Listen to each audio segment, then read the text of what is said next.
Laman na kayo ng balita ngayong umaga na nagbabalak nga po ang Magnificent Seven, no? Yung pinakamalalaking transport group sa bansa na magtigil pasada bilang protesta po dito sa plano na to ng Senado.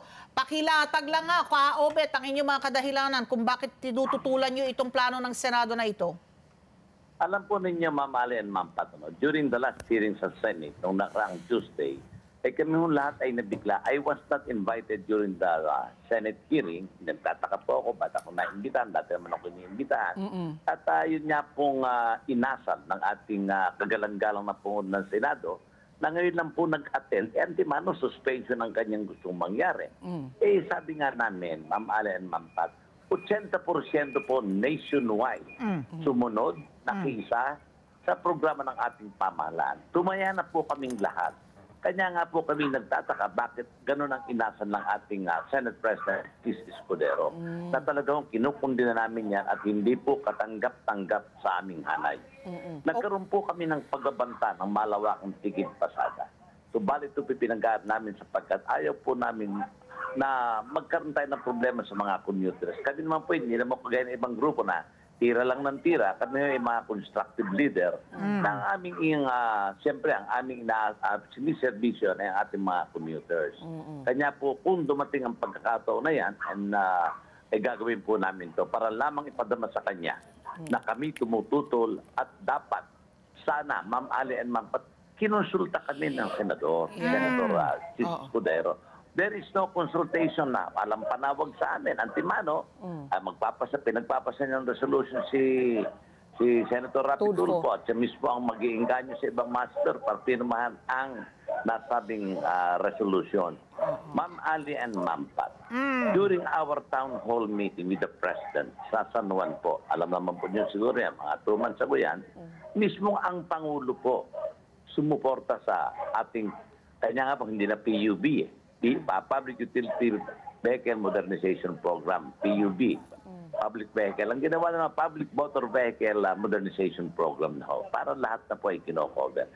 At mismo ang Pangulo ay sumusuporta sa aming mga naipaliwanag sa kanya, sa aming pag-ugnayan. Kanya nga po kami nagtataka. Bakit ganon? Bakit umatras, no? Ako hinahangaan ko pa naman ang Pangulo ng Senado sa kanyang katalinuhan, pero parang nawala siya sa hulog ng mga oras ng pag-hearing na yan. Okay. At yan po yung aming mahigpit na pinututulan. Ka-Obet, yung aso ninyo po, ayan na, tumatahol po ulit. Ito na may aso. Teka, lalayo na naman ako, Ma'am Ali. Sa kapitbahay ito magugurot, marami ko kasi kami nag-distribute. Ayan, Ma'am Ali, okay naman, Pat. Okay, ito po, ang follow-up question ko po. So, kasi po, nung nabasa ko po itong news item na ito, yung una pumasok po sa akin, baka hindi naman tayo, kasi parang kung babasahin mo, look at it, no, face value, parang umatras tayo, imbis na maging forward thinking, forward looking, umatras dahil nga dapat magmo-modernize, tapos pinapa-rethink po ito ng ating Senate President. Hindi ba kaya status quo lang po, kayong 80% na nakaumpisa na po ng modernization, pero yung kabila, yung 20%, whether that's manibela or piston, sila po yung, kasi yung tinutututol nila, yung kanilang prangkisa, di ba? Na kung hindi sila sumama. Kayo naman po, ano po yung sa tingin ninyo po ang naging rational ni Chis Escudero kung bakit niya inatras? Was it the route rationalization? Was it yung dahil nga sinasabi niya na ang taas daw po ng kapital na kakailanganin?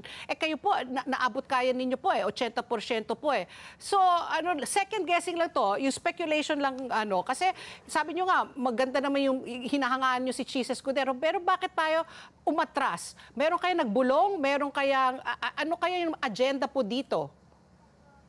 Alam mo, Ma'am Ali, Ma'am Pat, hindi ko po malang kung ano ang agenda ni Senator Chis. Ang amin lamang pong hinahanap dito, sana po, bago siya nagdesisyon ng ganon, kinonsulta niya ang mayorya. Hindi po pinainggan yung minority.